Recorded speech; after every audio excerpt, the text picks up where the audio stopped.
He had much knowledge about himself as an alcoholic, yet all reasons for not drinking were easily pushed aside in favor of the foolish idea that he could take whiskey if he only mixed it with milk. Whatever the precise definition of the word may be, we call this plain insanity. And now the definition of insanity as it is in the big book. Lack of proportion of the ability to think straight. I can't think straight.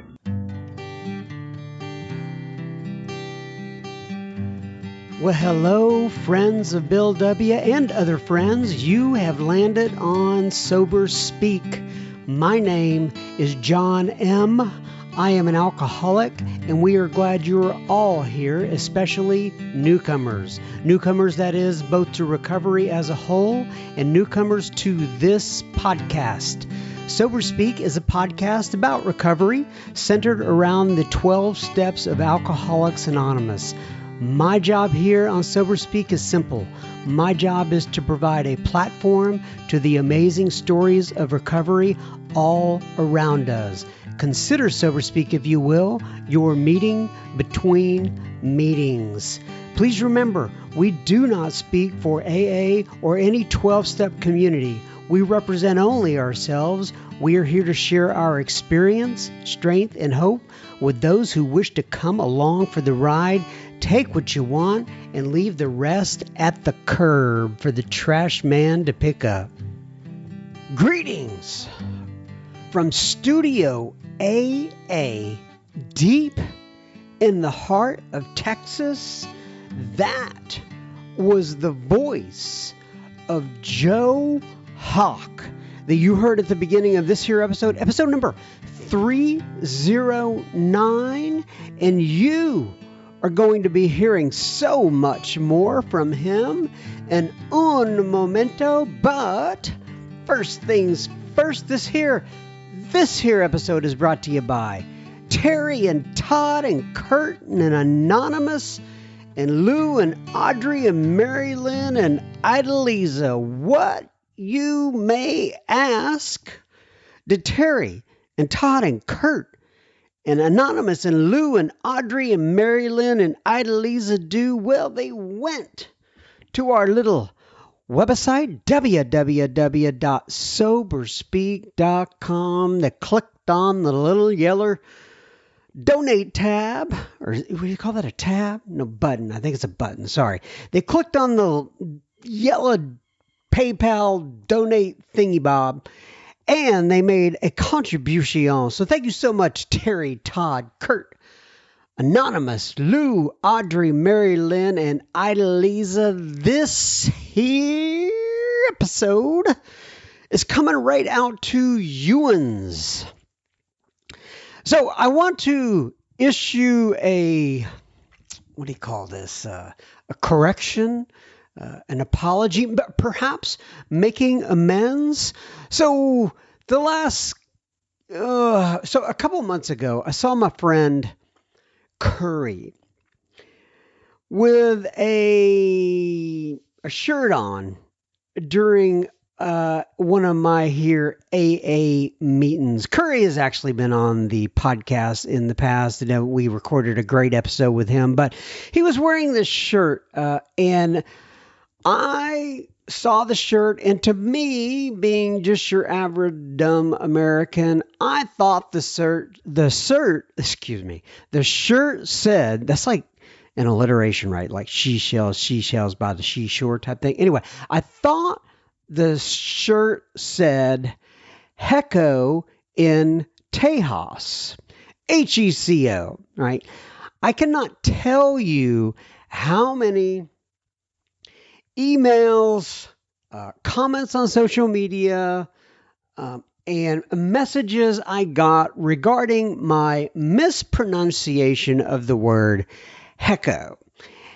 I seem to mess it up in several different ways. And my friend Curry texted me because he had sent me a text actually instructing me on how to say the word Heco. Or anyway, and he said during his text, "Dear John M., I finally heard you," because our friend Casey had told him about this. This podcast is all about me just having a good time with my friends, and hopefully we're helping a couple of people along the way. But he said in his text, Dear John M., I finally heard you issuing a false correction on my behalf, saying that Hecko is pronounced I don't know, echo, like ECHO. And he says, my dear friend, that is unfortunately categorically false. And if you're really going to jack with my street cred, I didn't realize that Curry actually had street cred. If anybody in El Paso ever hears it, the way you pronounce it is Echo, like etch a sketch, except you don't really say the T in either version. Just imagine saying, and he's telling me how to pronounce it again, and he said, Casey texted you with your Spanglish being dead on, or a comment or something like that. I actually think he said it was horrible. Something like that. Just here to let you know that I agree. And then he goes on to follow it up with, any Hispanic friends that I have are now gone. They have abandoned me. And he's talking about because he was teaching me how to say the word echo, echo. You say potato, I say potato. But anyway, apparently it is echo. So I don't want Curry's Hispanic friends abandoning him. So I have come on here to publicly issue this correction, I guess is what you would call it, and say that I am sorry. I can't guarantee that it'll never happen again because I'm not that focused on it during the week. But anyway, this here episode, or this here, the whole podcast, I should say, is Echo in Tejas. I think I got that right.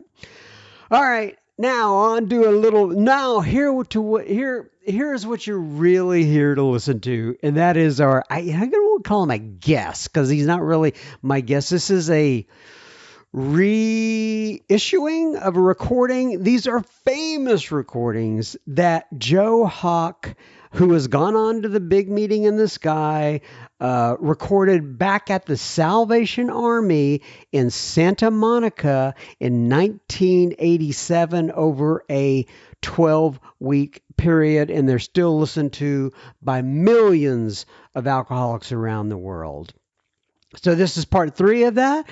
Enjoy Joe Hawk, and we will have plenty listener feedback at the end of this episode. Enjoy. I'm Joe. I'm an alcoholic. Hi, Joe. Just to bring you up to date with what we've covered so far, we started the first week with the title page. It talks about 3 parts of the program: unity, recovery, and service. When I was about 4.5 months dry, and my life wasn't going real well sober, I went to a man who started sharing this program with me from this big book. And from the title page on, I saw that I'd only been in one part of the program. All I was a member of the fellowship. And I thought going to meetings of Alcoholics Anonymous meant that I was in the AA. And I saw that that wasn't true. All that meant was that I was a member of the fellowship. And that was only 1/3 of the program. We talked about that, and we talked about a little bit about the preface and the forewords and the history of this book a little bit. We talked about that this is a precise way to recover, and that was the main purpose of this book, to show other alcoholics precisely how to recover. But what I've tried to stay centered on is the first step. So what we really got into at depth was the doctor's opinion. And we learned how to use every statement in the doctor's opinion as a question. For me, is this me? Do I believe this? Have I suffered from that craving that they talk about? When I take a drink, do I crave more? And do I see that as physical? Can I admit that my body is sick? That my body suffers from an allergy to alcohol? We talked about a exercise with Bill's story, where you can take the first 8 pages of Bill's story and mark everything that you can relate to. The way he thought, the way he drank, and the way he felt. You know, to answer a very important question that page 17 follows with, was I as hopeless as Bill? If you're looking at the physical part of your disease, why are you powerless over alcohol physically after you take a drink? You will find that from the doctor's opinion, through the exercise with Bill's story, and everything from page 17 to page 23.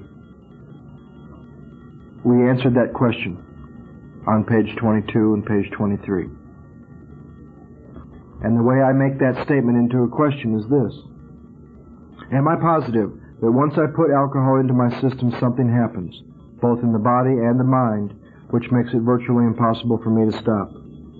Does my experience abundantly confirm this? Does my body crave more when I put a little bit in it? We went from page 23 to page 30, looking at the mind. They said the observations about the body, that admission about my body, once I take a drink, that admission about my body is very important, but it's also academic and pointless if I never take that first drink, which will start that craving. So they got me into the second part of that first step. Why am I powerless over alcohol mentally when there's none in my system at all? I become obsessed. I become obsessed about having a drink. Some trivial thought comes into mind. After 20 days, a week, after a month, after 6 months, however long, can you look back through your drinking and see that the thought came after a period of dryness, and that thought had more power than what you wanted earlier that morning?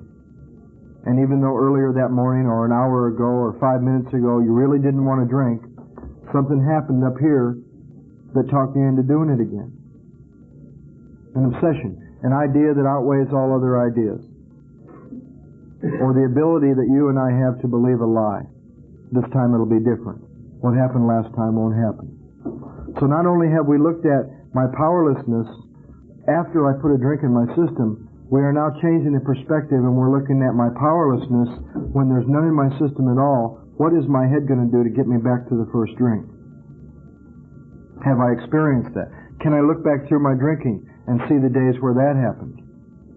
Like waking up in the morning with a firm resolution. You tell the old lady or the wife, listen, I really don't want to do what I did last night anymore, and I'm not going to drink today. Or that solemn oath, I'm never going to do it again, honey. And then found yourself breaking her heart that night, repeating the same stuff.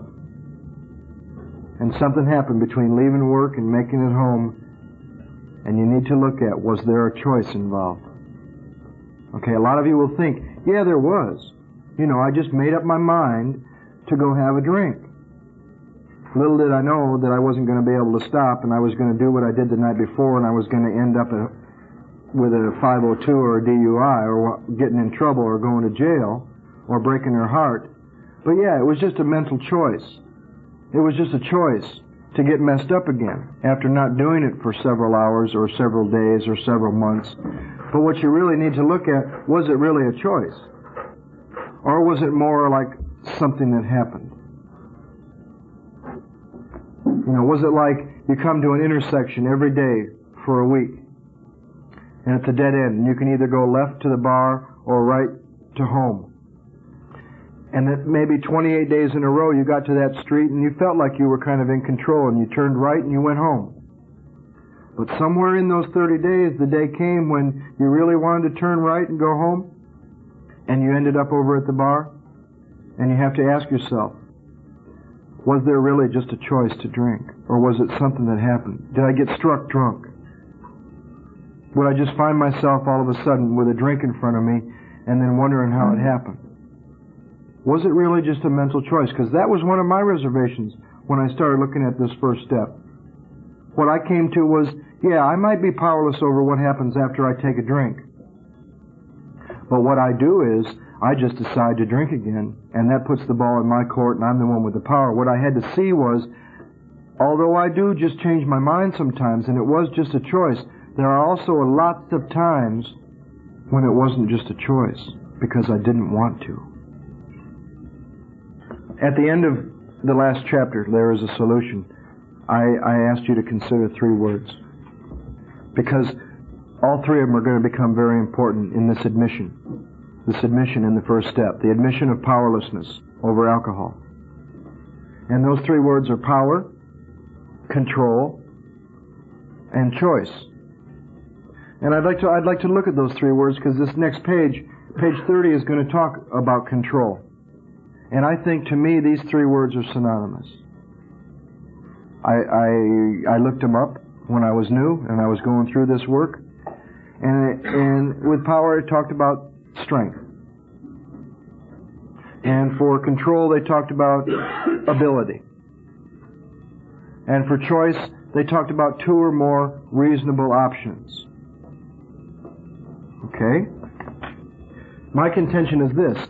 If you lose one of those 3 things, you've lost all 3. If I've lost the power, I've lost control, I have no choice. I will drink.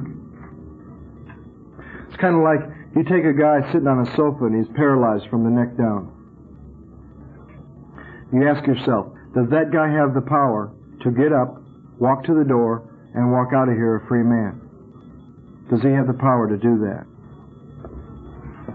No. Does he have the control to get up and walk out of this room? No.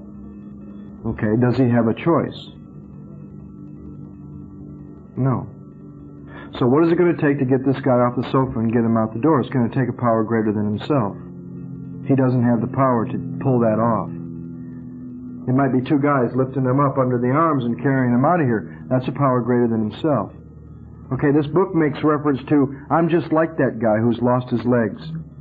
And it says, I never grow new ones. So how can I admit powerlessness in the first step, the admission of powerlessness over alcohol? How can I admit that I can see where I'll never have control over it, and then sit here and say, but today I have a choice over alcohol? Or I ever did. You see, because somewhere in my drinking I lost the power, and I lost control, and I lost the choice over alcohol. I couldn't just wake up in the morning and say, well, today I choose not to drink, and carry that out for very long. Like I said earlier, the longest I ever carried that choice out was 28 days. A couple times. I was never away from alcohol for 30 days for 17 years. So did I have a choice? Did I reach a stage in my drinking when I couldn't just choose not to drink and pull that off? And did I reach a point in my drinking where it wasn't just choosing to drink? This page 30 is also going to talk about 3 other words that were important for me to look at and see the difference, but they're all the same. Obsession, illusion, and delusion. They're going to use those 3 words for the next 13 pages. Quite a bit. I was told that an obsession is, like we talked about, the ability to believe a lie or an idea that comes to mind that outweighs all other ideas why I shouldn't. I was told that an illusion is a false or an erroneous perception of reality. What I see out here. You know, like an illusionist, like a magician, does illusions in front of us. What we see isn't really what he's doing. So illusion is what I see out here that I warp. And the delusion is to mislead the mind. I do that in here. I delude myself. I suffer from delusions of the mind. This chapter talks about most of us being unwilling to admit we were real alcoholics. No person likes to think he's bodily and mentally different. So we've looked at being bodily different, and I hope we've each in our own way come to that admission about the physical powerlessness. And now we're looking at being mentally different from our fellows. Therefore, it is not surprising that our drinking careers have been characterized by countless vain attempts to prove we could drink like other people. Here's another description of an obsession. The idea that somehow, someday, I will control and enjoy my drinking. This is the great obsession of every abnormal drinker. How many in the room have suffered from that idea? Somehow, someday, I'm going to be able to control and enjoy my drinking. How many?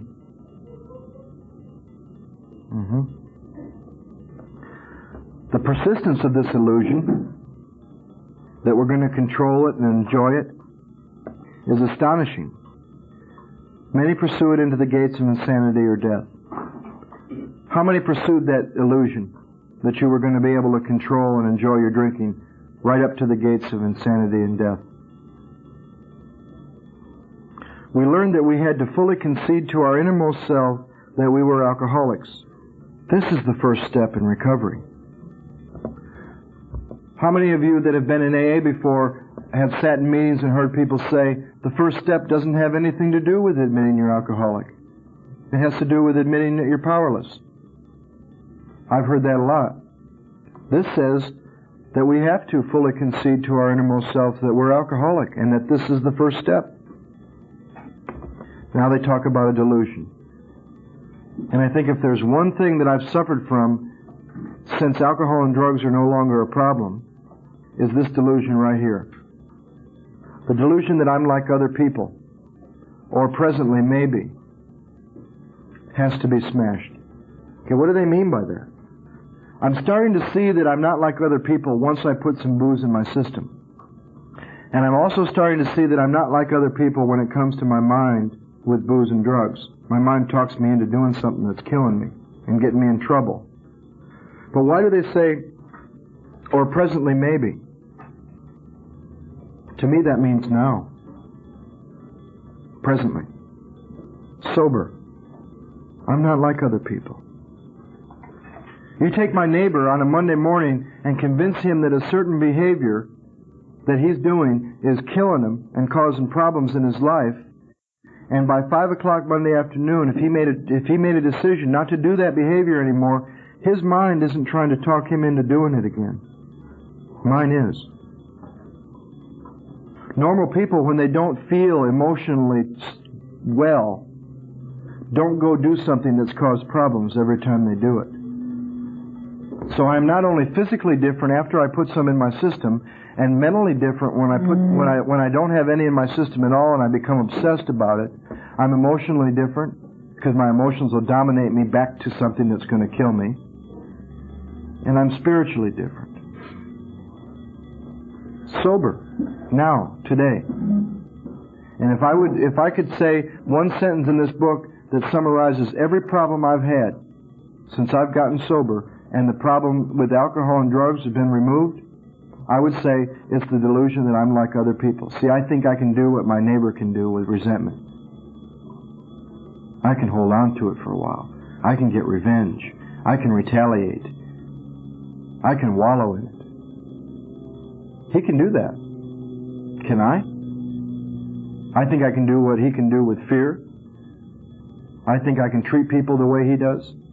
I think I can drive the way he does. I think I can lie the way he does. And there's the summary of all the problems I've had.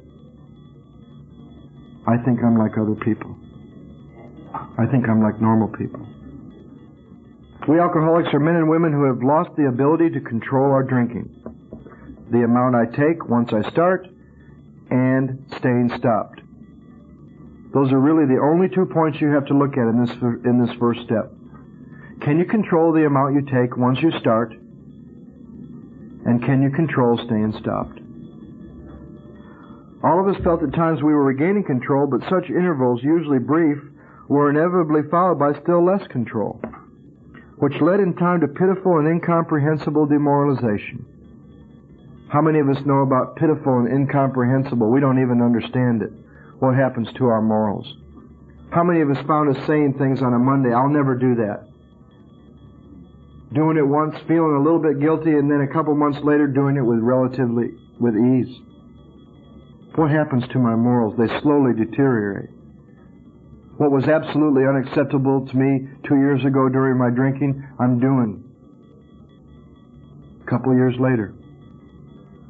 We are convinced to a man that alcoholics of our type are in the grip of a progressive illness.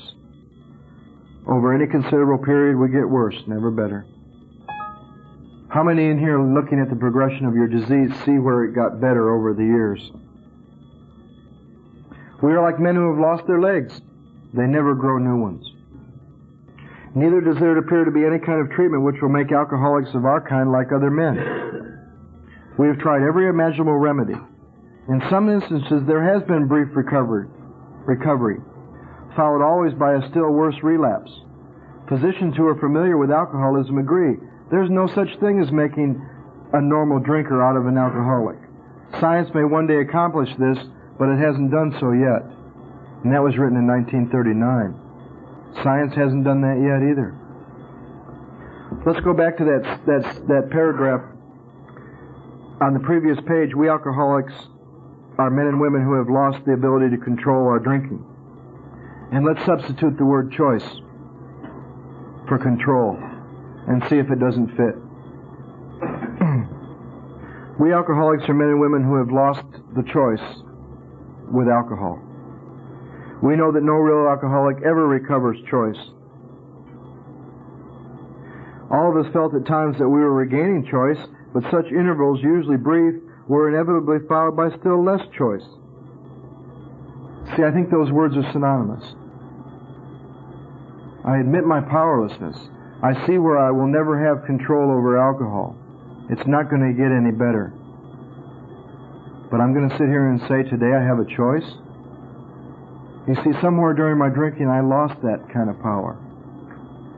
And I also chose a loving God at the second step who loves me more than to give me a choice over something that's going to kill me. The great promise at the 10th step is that the problem will be removed. And if the problem has been removed, there is no choice in a fit spiritual condition. Now, I'm not saying I can't slip back into that insanity, that maybe I have a choice. But I'm saying in a fit spiritual condition, why would I even choose? That assumes I'm the one with the power and I'm just going to make a choice. And if I take a drink, where's the choice? And if I don't take a drink, where's the choice? And there's more freedom in that. Some people think that sounds kind of binding or restrictive. I experienced when that went from my head, a simple idea at this first step, and then going through the work and somewhere around the 9th step or somewhere in there a little while later after doing some work, when that went from here to here, within, and became part of my experience, I felt a great weight lifted. All of a sudden I realized the battle was over. That I had made a decision in the 3rd step to turn my will and my life over to the care of God, and my will is to drink. We'll come back to some of that a little later. Despite all we can say, many who are real alcoholics are not going to believe that they're in that class. By every form of self-deception and experimentation, we will try to prove ourselves exceptions to the rule, therefore non-alcoholic. Look back through your drinking and look at all the self-deception. What do they call it nowadays? Denial? And experimentation that you tried to convince yourself you really weren't an alcoholic. The bottom of the page is a little test if you're starting to have reservations. We do not like to pronounce any individual as alcoholic, but you can quickly diagnose yourself. Step over to the nearest bar room and try some controlled drinking. 2 drinks a day for 30 days, no more, no less. Try to drink and stop abruptly. Try it more than once. It won't take long for you to decide whether you're alcoholic or not. If you are honest with yourself about it, it may be worth a bad case of the jitters if you get a full knowledge of your condition. See, now I would never suggest that to anybody until we went all the way through this first step. Because I think you can get a full knowledge of your condition in the framework of this work. But if all else fails, that is a consideration. And you don't have to do it to consider that. Is there anyone in this room that thinks they could take 2 drinks a day for 30 days? No more or no less. Okay. Maybe you need to try that. Huh? So self-will could keep you. Self-will, sufficient reason. Uh-huh. Okay. The thought of even doing that seriously, that might never come out. Yeah. That's the normal reaction for a real alcoholic. A normal drinker would not be terrified by that proposition. A normal drinker would have all the confidence in the world and say, sure I could do it. But when that was presented to me for consideration, that was my reaction. Because I know in my heart of hearts, I might be able to do it for a week, I might not. But I know that in one of those days, something will happen, and I won't be able to tell you how many more I'm going to have, when it will end, or what I'll do in between. I know that. That the day will come, I will lose control over the amount once I take 2 drinks. Which is scarier, knowing that that would happen on the first day, or not knowing when that would happen. Now, through this story, they're going to give examples. Through this chapter, they're going to give stories for examples. And each of us finds ourselves in different degrees in each story. I certainly don't find myself in the guy that was 30 and doing a lot of spree drinking and then deciding to stay sober and staying sober for 25 years. I was 30 when I got here and I was done. But I find similarities. A belief which practically every alcoholic has, that his long period of sobriety and self-discipline had qualified him to drink as other men. Now, I haven't had a long period, like 25 years, but in the short time that I have had, there has been that crazy idea that maybe now that I've done it for 5 years, 4 years, 3 years, maybe now it'll be different. And that's the same idea that used to creep in there whenever I left treatment. The same idea that creeped in there when I left the penitentiary. Now that I've been sober for a while, can I kind of start again? Can I kind of start over? The bottom of the page talks about gathering all his forces. He attempted to stop altogether and found he could not. I relate to that. I tried that. I tried that several times. Every means of solving his problem which money could buy were at his disposal. I can surely relate to that. I tried everything that money could buy. Every attempt failed. I can relate to that. So what I'm asking you to do is use the stories in this chapter the same way you used Bill's story. Look for the similarities, put aside the differences. Bottom of the next paragraph talks about if you're planning to stop drinking, there must be no reservation or any lurking notion that someday you will be immune to alcohol. To me, that means, do I have any reservation or any lurking notion that I will ever react to alcohol any differently, physically, or that I'll be able to control it? That's a must. They tell me there must be no reservation about that. So what do I face in the first step? What do I face in the first step of my reservations about am I really an alcoholic? And you can face those reservations within the process rather than having to try to drink again. Because some people die trying that. There's another test on page 34 that I like better, which was a great test for me because I was never able to pass it. Fourth line from the top. If anyone questions whether he has entered this dangerous area, let him try leaving liquor alone for 1 year. If he is a real alcoholic and very far advanced, there is scant chance of success. Okay, does anybody in here think they could leave liquor alone altogether for 1 year? Next paragraph. There's a very important idea about choice. For those who are unable to drink moderately, the question is how to stop altogether. Altogether. Forever. We are assuming, of course, that the reader desires to stop. Whether such a person can quit upon a non-spiritual basis depends upon the extent to which he has already lost the power to choose whether he will drink or not.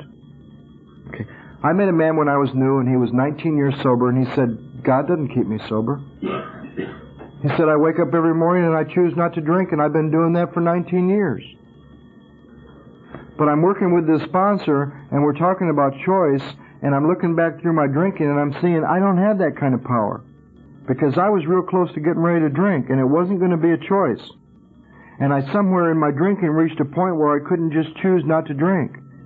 But here's this guy who sounded like he was pretty bad. He said for 19 years all he's done is choose not to. And here's where I found, in the bullshit sifter, here's where I found what described him and what described me. He was able to quit upon a non-spiritual basis because he hadn't gone to the extent that I had. I wasn't. I started seeing that I cannot quit on a non-spiritual basis because I've gotten to the point where I've lost the power to choose whether I was going to drink. It was more than a choice. It was something I was powerless over. Or not. I couldn't just choose to keep myself sober. This is the baffling feature of alcoholism as we know it. This utter inability to leave it alone, no matter how great the necessity or the wish. I've heard a lot of people say the insanity of alcoholism is picking up the first drink. That's not what the next part of this book is going to say. Okay, granted, it would be insane for me to pick up the first drink, but when would the insanity occur? Okay, I was at a detox in Sheridan, Wyoming, and the leader of the meeting was 6.5 years sober, and he wanted to talk about he wanted to drink. And he talked about that to the point where everybody was getting so uncomfortable because there was about 40 patients.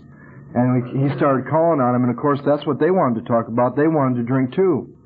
And I hadn't been sober that long, and after about 40 minutes of that, I was getting uncomfortable. And he called on me, and there was one other visitor, and I shared, and there was one other visitor in the back of the room, and he called on this guy from the Indian reservation from Wyoming, or Montana or somewhere. And this guy started telling this story, and his voice was so powerful, although it was quiet, that in about 2 words of his story, he had the whole room turned around looking at him. And all he said was this. He introduced himself, and he said, you know, I heard about a guy who walked in a bar one time and ordered a shot of whiskey and a beer, and left the shot of whiskey and then drank the beer. And then ordered another shot of whiskey and another beer and drank the whiskey and drank the beer. And then ordered another shot of whiskey and another beer and drank the shot and drank the beer and did this all night. And at the end of the night, the bartender said, I'm really wondering why you left that first shot of whiskey. And the guy said to the bartender, well, some people in Alcoholics Anonymous told me if I didn't take the first drink, I wouldn't get drunk. And I think there's more to the first step than that. And he passed. I said, thank you. The whole room was floored. One of the most powerful things I ever saw. Because this next page says, at the top of the page, so we shall describe some of the mental states that precede a relapse into drinking. For obviously, this is the crux of the problem. You see, I don't know when it'll happen. See, the insanity could start today, and I could slowly clear away everything that stands between me and booze and find myself taking a drink in 6 years. It could start today and maybe only take 10 seconds. It could start today and take 12 hours. But I do know that even if it's only a few seconds before I pick it up, the insanity occurs before I pick up the first drink, at my very best. See, this is where they started bringing me out from behind the bottle. And I didn't even know I was doing it. Yes, I had started putting aside some of my excuses. I'd stopped blaming. You know how we all blamed something for the way we were? I started putting aside, okay, maybe it's not Mommy and Daddy. Maybe it's not those guys. Maybe it's not because I went to the penitentiary. My God, I was drinking 6 years before I ever went to the penitentiary. Maybe it's not that school. that environment. I started putting some of my excuses that I used to want to blame for why I turned out the way I did aside, but I was still hiding behind the oldest excuse of all time, and I didn't even know it. And a man did for me what I couldn't do for myself. He asked me to make a list of the 10 craziest things I ever did. And I sat down and I made this list, and every one of them was under the influence of alcohol or drugs. Beat her up drunk, committed an armed robbery under the influence, drunk. You see what I'm doing there with that? You see what I'm doing there with that? I'm justifying the insanity behind the booze and the drugs. And this guy shook his head and he laughed and he looked at me and he said, I'll bet you $10,000 right now that the number one thing on that list, the number one thing you should have on that list, every time you did it, you were absolutely bone dry, nothing in your system, at your very best. And I realized that day, they brought me out from behind the booze, and I realized the most insane act that I ever committed was 28 days out of the penitentiary, with nothing in my system. I walked across the street from a parole officer's office into a bar and picked up a drink. And I did that on my own, at my very best, with every sufficient reason in the world not to. When things were going good, I commit the most insane act of my life. The next example is of a guy who takes the first 3 steps and stops and drinks. Here's a guy, they told him what they knew about alcoholism and the answer, step 2. And he made a beginning, step 3. All went well for a time, but he failed to enlarge his spiritual life. He agreed he was a real alcoholic. He took step 1. And in serious condition, he knew he faced another trip to the asylum if he kept on. Moreover, he would lose his family for her. He had a deep affection. Yet he got drunk again. You read through these stories and you find yourself, and you'll find he was restless, and he was irritable, and he was discontented, and he was hungry. Still no thought of drinking, and then you'll see the example of that thought come into mind suddenly. The thought crossed my mind that if I were to put an ounce of whiskey in my milk, it wouldn't hurt me on a full stomach. See, the insanity was sudden. I ordered a whiskey and poured it into my milk. Then how does the truth come? Vaguely. The insanity comes suddenly, the sanity comes vaguely. I sensed I was not being any too smart, but felt reassured by the lie. I was taking whiskey on a full stomach. What things in that example have more power, the truth or the lie? The insanity or the insanity? He had much knowledge about himself as an alcoholic, yet all reasons for not drinking were easily pushed aside in favor of the foolish idea that he could take whiskey if he only mixed it with milk. Whatever the precise definition of the word may be, we call this plain insanity. And now the definition of insanity as it is in the big book. Lack of proportion of the ability to think straight. I can't think straight. I'm rubber-minded. Thought A, I don't want to drink today. Thought B, I can do that. Something comes between A and B and I end up way over here at C. I can't think straight. I can't think from point A to point B and get myself there. Some crazy idea sneaks in there, and it has more power than my best thinking. We've sometimes reflected more than Jim did upon the consequences, but there was always that curious mental phenomena, something we don't understand that goes on in our mind, that would run right along, parallel with our best thinking. There inevitably ran some insanely trivial excuse for taking the first drink, and my best thinking failed to hold me in check.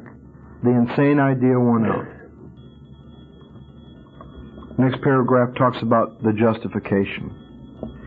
Being justified by nervousness, anger, worry, depression, jealousy. How many of us have drank behind those things? Anger, worry, depression, jealousy. Even with this type of beginning, are we obliged to admit that our justification for a spree was insanely insufficient in the light of what always happened?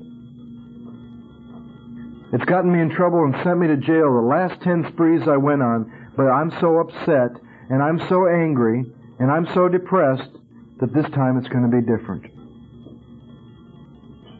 There was little serious or effective thought during the period of premeditation of what the terrible consequences might be. This example is of somebody who reflects on the consequences and what the outcome's going to be and the justification.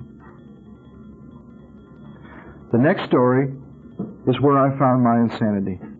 I found myself in this next one, the jaywalker, who every time he gets out of the hospital thinks he can do it again and gets the same results, each time a little bit worse.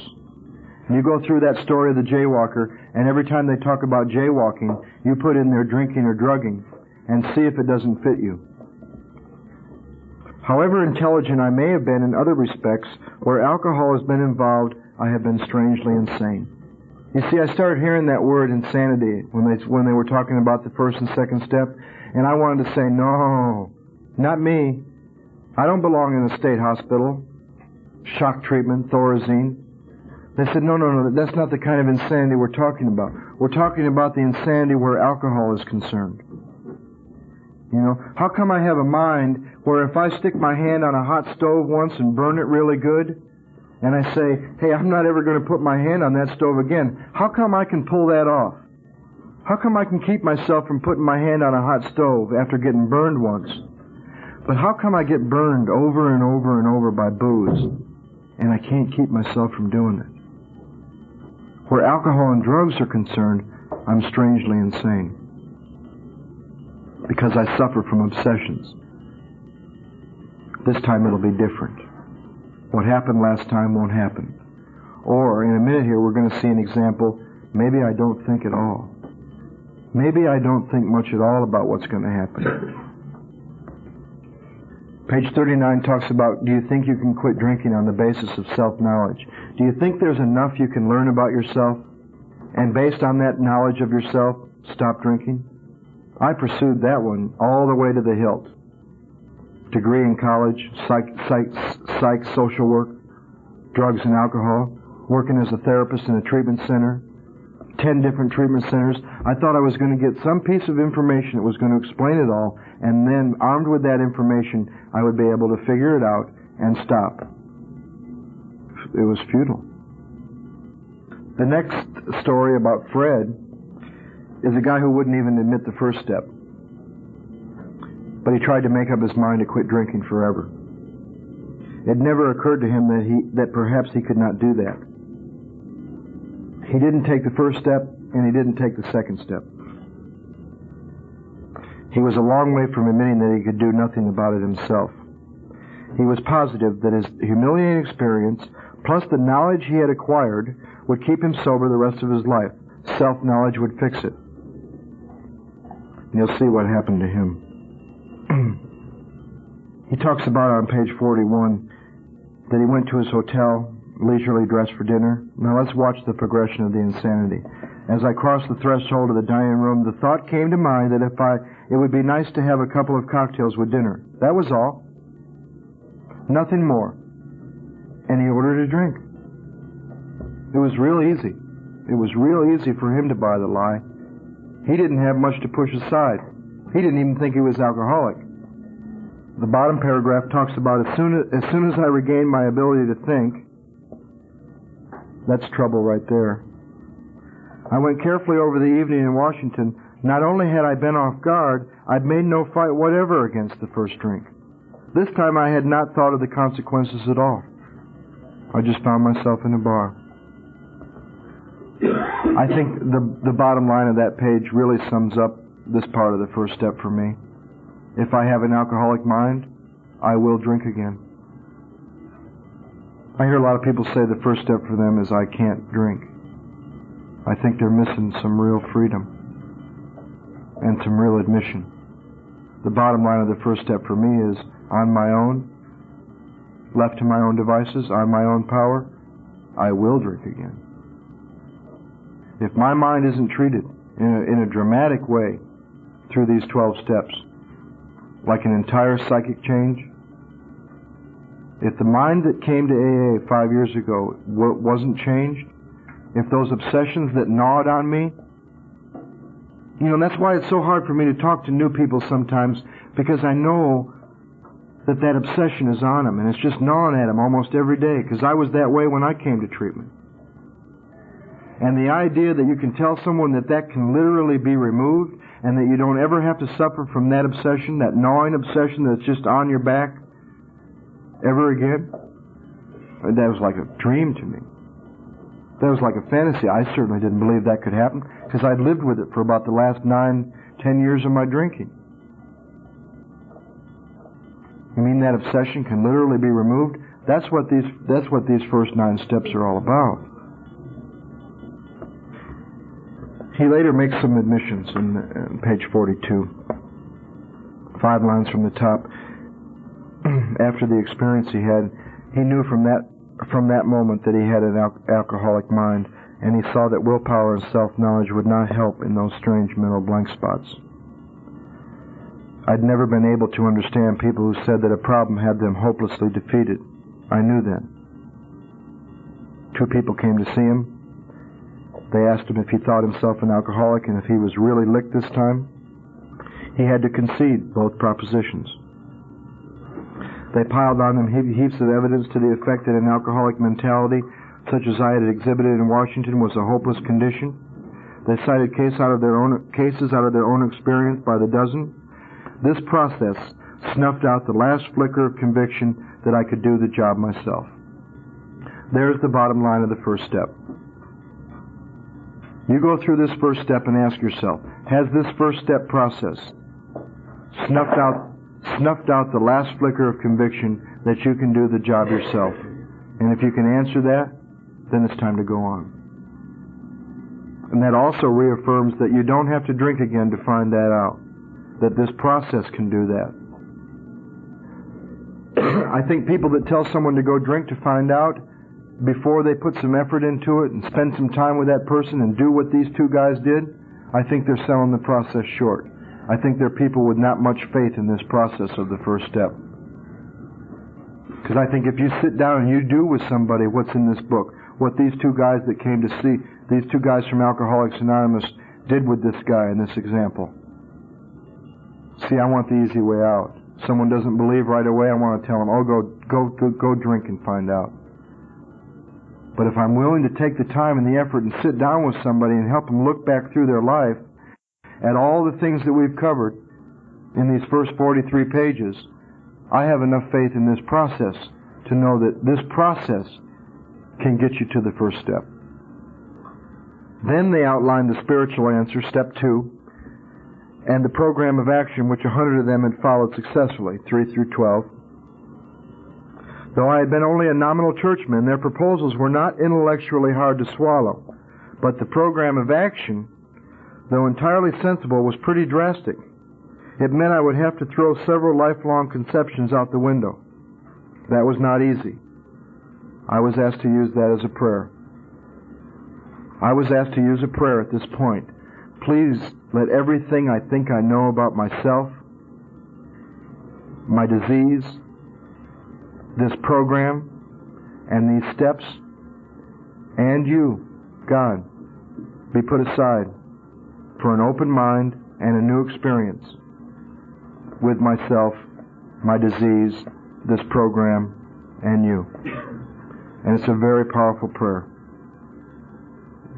We sometimes have more trouble with people that have been around the program for a while and either made it or not made it in going through these steps because they have a lot of stuff to unlearn that hasn't worked.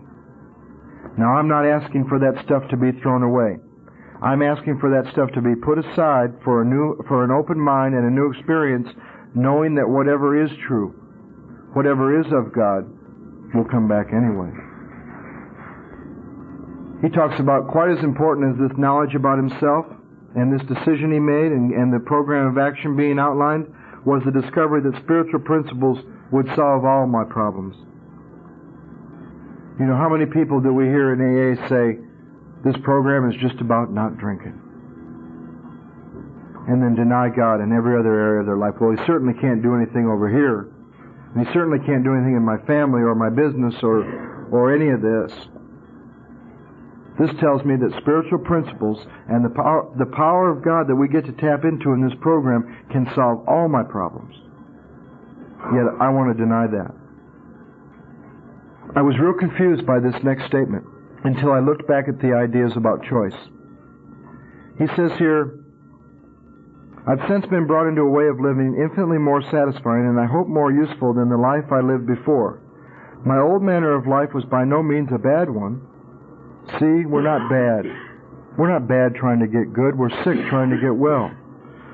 But I would not exchange its best moments for the worst I have now. Now here's the statement. I would not go back to it even if I could. What is he saying there? I would not go back to it even if I could. There was no choice. You'll find another story at the end of the next chapter, on the last page of the chapter to the agnostic, where a guy says the same thing, and they say, what is this but a miracle of healing? This book repeats itself, and we've looked at some of the same stuff over and over. But after next week, we're not going to look at the symptoms anymore. All we've done in looking at the body, can you control the amount you drink once you start? And all we've done in looking at the mind, can you control staying stopped? All we've done is look at the symptoms of alcoholism. And that's about all I find in the 17 years that I drank and drugged. From here on, we're going to look at the rest of the steps, and we're finally at step 4, going to get down to the root. The spiritual sickness that was there before you ever took a drink. But once more, they're going to repeat themselves. And they're going to sum up everything we've covered from page 23 to page 43 about the mind. Once more, the alcoholic at certain times has no effective mental defense against the first drink. Except in a few rare cases, neither he nor any other human being can provide such a defense. His defense must come from a higher power.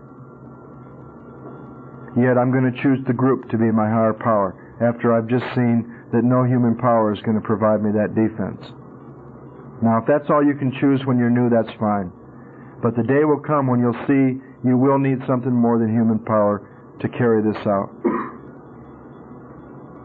I had a roommate in Denver when I was newly sober who chose a lamppost as a higher power. And we were sitting in a meeting one night, and he looked out the window at the storefront meeting, and he saw a dog peeing on a lamppost, and he figured he better change his conception. You'll find that the first paragraph on the next page sums up the 2 points we've looked at really well.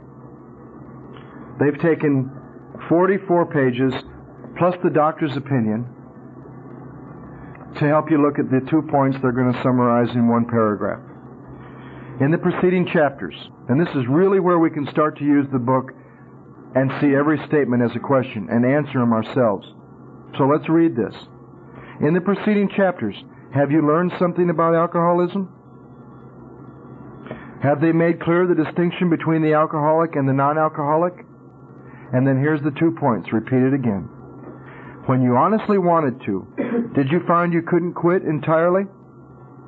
Could you control staying stopped? Or if when drinking, did you have little control over the amount you drank? You're probably alcoholic. If that be the case, and here's what you can think about till next week. If that be the case, do you believe you're suffering from an illness which only a spiritual experience will conquer? Gotta love Joe Hawk. Once again, that was recorded many, many moons ago, and it is still heard by alcoholics all over the world. God bless you, Joe Hawk. Hope to meet you at the big meeting in the sky one day.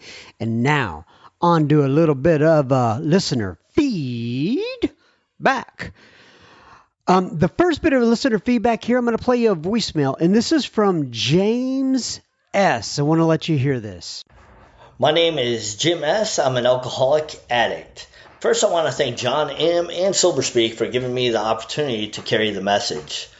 I have 3 TDCJ numbers and 1 Oklahoma DOC number. I'm not a real quick learner. I recently received parole after serving 8.5 years on a 16-year sentence. About 4 years into this 8.5 years that I served, I had a moment of clarity. I got honest with myself, probably first time in my entire life. And that honesty was that I knew that if they released me that day, I was going to reoffend. Not because I wanted to, however, because I knew and accepted that when it came to drinking and using, I couldn't stay stopped. And staying stopped forever, well, that was my only hope if I wanted to stay out of prison. I had what they called at that time a gift of desperation, and I turned to AA with an open mind and a willingness to learn, forgetting and setting aside some of my old prejudices. I wrote the General Service Office and asked if they could find me a sponsor. A nice lady named Brenda wrote me back, and she told me she couldn't find me a sponsor, but she could find me a sober contact. I was contacted by Jeff C., who did eventually become my sponsor. And through mail, securus emails, phone calls, and visits, my sponsor Jeff was there to guide me through the 12 steps of Alcoholics Anonymous. It is outlined in the book of Alcoholics Anonymous, aka the Big Book. Not only did I start to have days, months, and years of sobriety in my rearview mirror, I experienced change through the practice of a practical program, applying it in my life one day at a time. I started to experience recovery in my life, a return to health. I started living a life of service to others. This was noticed by the warden and the chaplain, and when a program called Life Coach came to our unit, I was picked to become a life coach. My job became serving others. I really enjoyed it, man. Joy and peace and serenity entered in my life in a place where I felt it was impossible.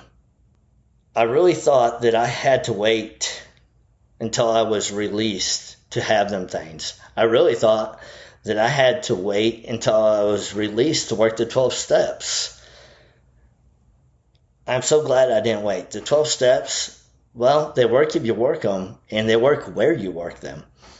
I'm very grateful to this program today. I have a sponsor. I have a fellowship. I have a design for living that works in rough going. I have a home group. I'm making friends. I fit in. I'm accepted. I belong. If you're in prison now, don't put the miracle off. Get a sponsor, work the steps, go to meetings, and help others. Listen to Sober Speak.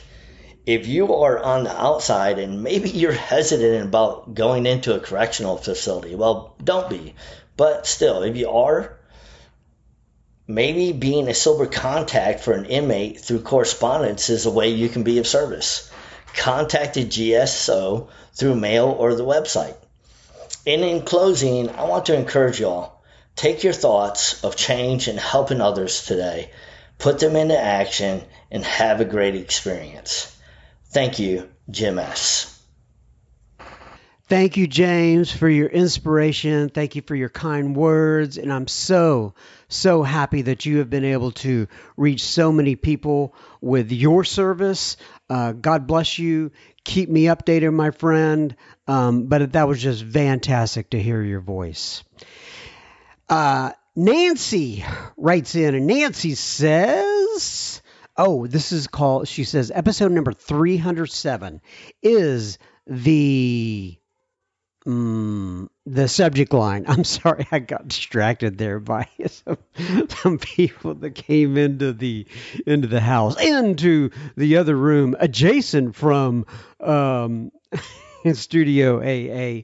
Anyway, Nancy says, "Hey John, can you please tell me how to reach Alan, who just did your podcast?" She's talking about the episode number 307. It's called A Healthy Relationship with Alan. And gosh, if you haven't heard that one, go back and listen to it. She says he mentioned that he had a podcast, and I'd love to know what it's called. It was heartfelt and honest, and I gained so much from listening to that episode. Thanks, Nancy L. Well, as you know, Nancy, I got you in contact with him And Alan B. is just a great guy, and he is really putting the principles of this program to work in a difficult a difficult part in his life. Chapter, maybe I should say. But anyway, thanks for writing in, Nancy. Ali, or it could be probably Ali, writes in, ALA. Ali writes in and he says, "Hey, John, I'm currently re-listening to a Bill C. episode and dropped him the message below." He copied me on what he sent over. "I couldn't do that without also messaging you to say a massive thank you. SoberSpeak has been a huge part of my recovery, a meeting between meetings, and a huge source of learning for me, especially on the steps. It took me 2 rehabs to eventually find my way into Alcoholics Anonymous, and I'm now coming up on 18 months sober." Good for you, Ollie. "It's been an amazing, challenging, rewarding, tough journey." Gosh, do I relate to that. "But my life is so much better than it was." Man, I just got a little emotional thinking about the first 18 months of my sobriety, Ollie. Thank you very much for reminding me of that. In that, I actually now have found a life and take part in life.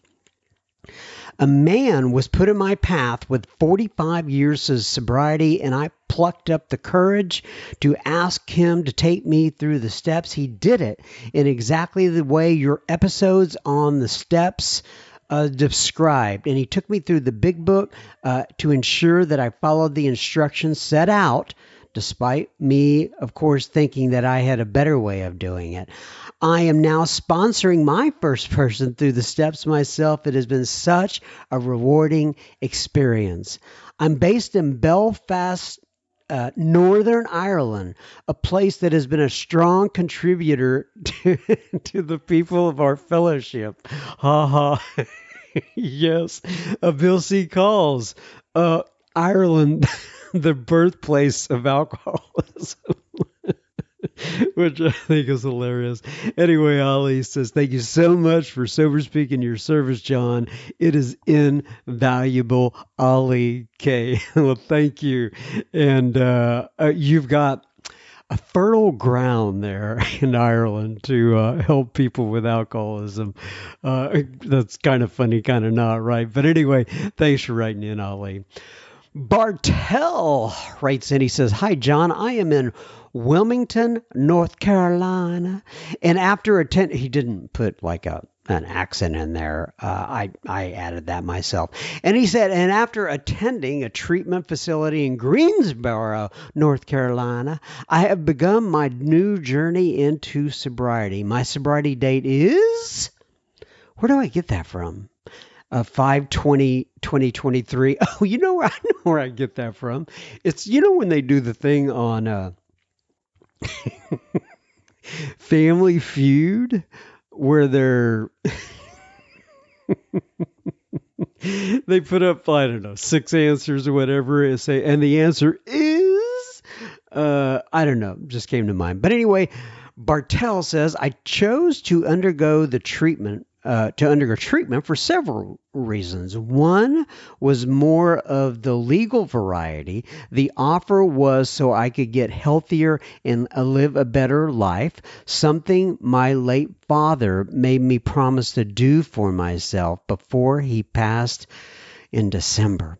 I can honestly say that I am much better after the beginning of this journey. I am currently working with my sponsor on step 9, and I enjoy your podcast very much, and I find them quite useful when I'm working through the 12 and 12.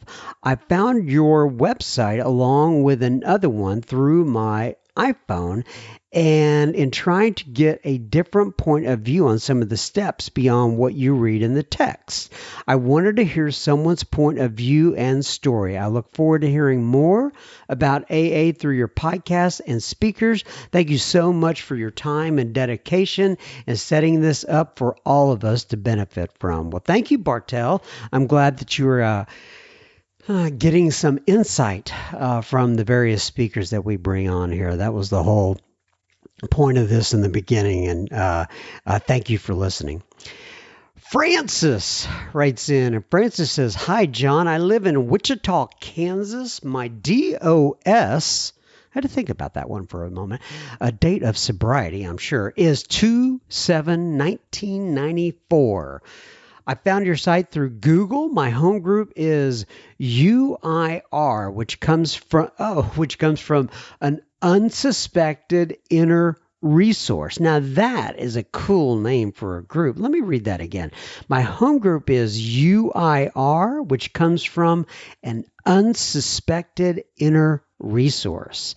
Found in the back of the big book, yes, in the spiritual experience.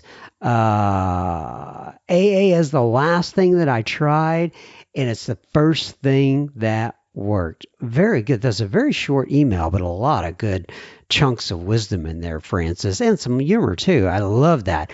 Unsuspected Inner Resource is the name of your home group. If you're out there in Wichita, Kansas, and you're listening to this and you are part of the Unsuspected Inner Resource group, please give Francis a hug for us, all right? Emma writes in, and Emma says, "Hi, John. Thank you for allowing me into the Facebook group." Well, Emma, the pleasure and the honor is all ours. She says, I live in Shropshire. I hope I'm pronouncing that right. White. I'm sounding like, anyway, I'm hoping that I'm pronouncing that white. I'm sounding like I have a lisp or something there. Anyway, she says, by the way, whenever I hear the word Emma, I'm always thinking it's going to be somebody from the United Kingdom. I know it's not always like that, and we have plenty of Emmas here in the United States, and I'm sure you do in Australia and New Zealand and everywhere else as well. But it always strikes me as a UK kind of name.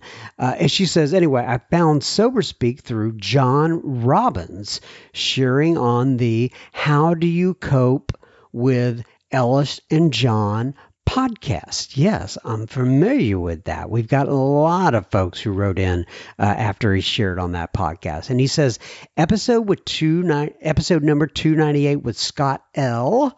really stuck with me, and I really enjoy the Joe and Charlie Big Book Comes Alive episodes. I find myself coming back to the Joe and Charlie ones in particular when I need some extra motivation. I have tried to cut down on my drinking many times and thought I could moderate myself, but I've now come to terms with the fact that I cannot. I am now trying to follow the AA program, and I've joined 2 online Zoom meetings in the past week. I haven't had the confidence to share in them so far, but I'm learning a lot just listening at the moment. Thank you so much for Sober Speak. I am finding it very supportive and interesting. Best wishes, Emma. Well, best wishes back at you. Emma, hi, everybody. That is uno más episode in the tank. Not the tank. In the can. We do this 1 week at a time. I hope to be back next week. So God bless all of you. Until then, what do I say? Gosh, how come I can never remember what I say at the end of an episode? And you know, a really, really good podcaster would actually write this down so they don't have to think about it every time. Anyway, keep coming back. It works if you work it. May God bless you and keep you until then. Love you guys. Bye.